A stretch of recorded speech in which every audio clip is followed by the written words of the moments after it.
السلام علیکم ورحمۃ اللہ۔ معزز سامعین، امید ہے آپ خیریت سے ہوں گے۔ آج بچوں کی تربیت کے حوالے سے جو پہلو میں آپ کے ساتھ ڈسکس کرنا چاہتا ہوں وہ یہ ہے کہ جب بچہ ایک پیدا ہوتا ہے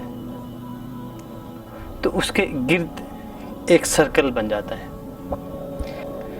جیسے جیسے بچے کی عمر بڑھتی جاتی ہے ویسے ویسے اس کے گرد بنا ہوا یہ دائرہ مضبوط ہوتا جاتا ہے۔ یہ دائرہ اصل میں ہے کیا؟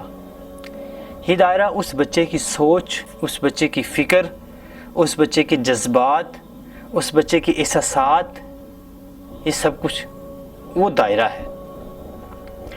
اس دائرے کو کسی حد تک آپ ہولسٹک ڈیولپمنٹ کا وہ دائرہ بھی سمجھ سکتے ہیں جس میں 8 ڈیفرنٹ ایریاز آتے ہیں جن میں رہ کر بچوں کی ڈیولپمنٹ کی جا سکتی ہے، نہ صرف بچوں کی بلکہ بڑوں کی بھی۔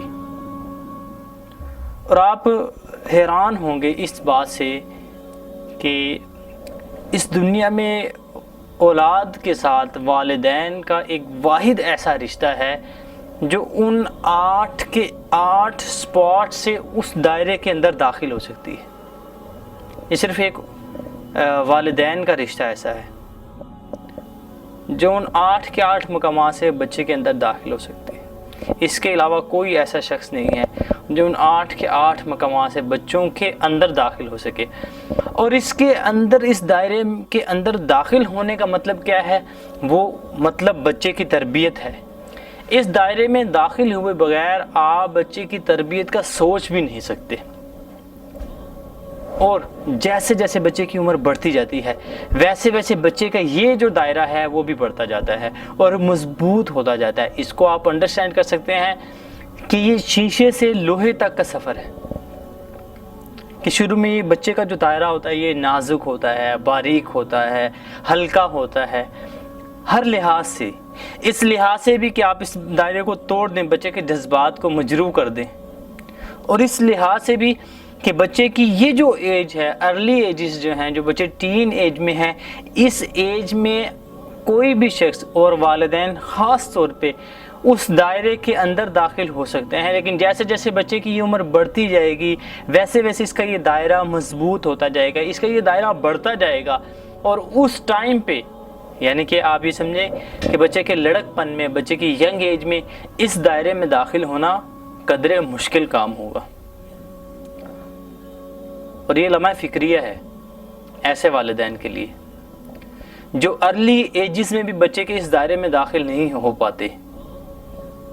اور یہ یاد رکھیے گا کہ بچے کو ضرورت ہوتی ہے کہ اس کے اس دائرے میں کم از کم کچھ لوگ تو موجود ہوں جن کے ساتھ وہ اپنے جذبات شیئر کر سکے، جن کے ساتھ وہ اپنے آئیڈیاز شیئر کر سکے۔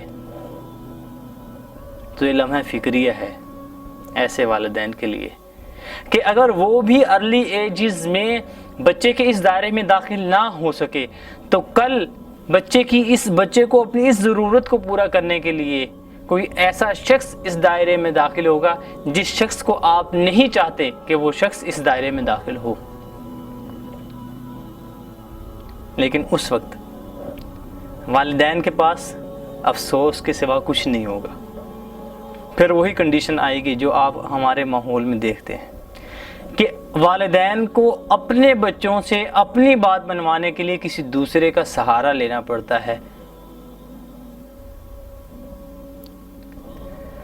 آپ تصور کریں کہ آپ کے بچے ہوں، آپ نے ان سے کوئی بات منوانی ہو اور آپ کسی دوسرے کا سہارا لیں، اس سے زیادہ آپ کی اس دنیا میں بے بسی اور کیا ہو سکتی ہے؟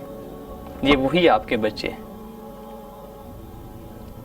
جن کے لیے آپ اپنی نیندیں قربان کی، جن کے لیے آپ نے اپنا خون پسینہ ایک کیا، لیکن آپ نے یہ سب کچھ تو کیا،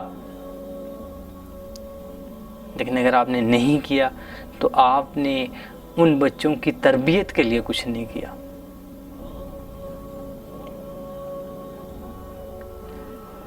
آپ اس چیز کو کیسے سمجھیں؟ یہ چیزیں والدین کو اس ایج میں سمجھ آتی ہیں جس ایج میں افسوس کے سوا والدین کے پاس کچھ نہیں بچتا۔ اس لیے میری آپ تمام والدین سے گزارش ہے کہ اگر آپ آج سے پہلے بچوں کے اس دائرے میں داخل نہیں ہوئے تو ہو جائیے، اور اس کے لیے آپ کو سب سے پہلا یہ کام کرنا پڑے گا، بچوں کو وقت دیں۔ اگر آپ بچوں کو وقت نہیں دیں گے تو آپ سوچیں بھی نہ کہ آپ کبھی اس دائرے میں داخل ہو سکیں گے۔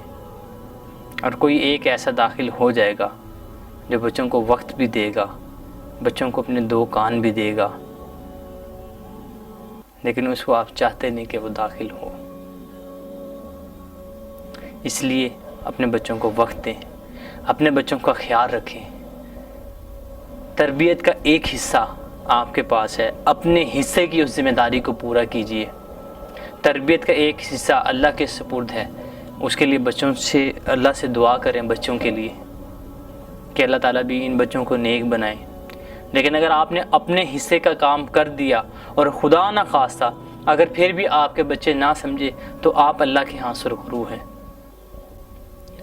یاد رکھیے یہ جو اولاد ہے اس کی تربیت آپ پہ فرض ہے، آپ اسے اپنی جان نہیں چھڑا سکتے۔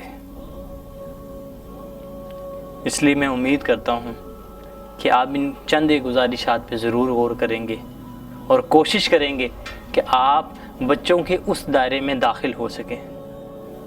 Thank you.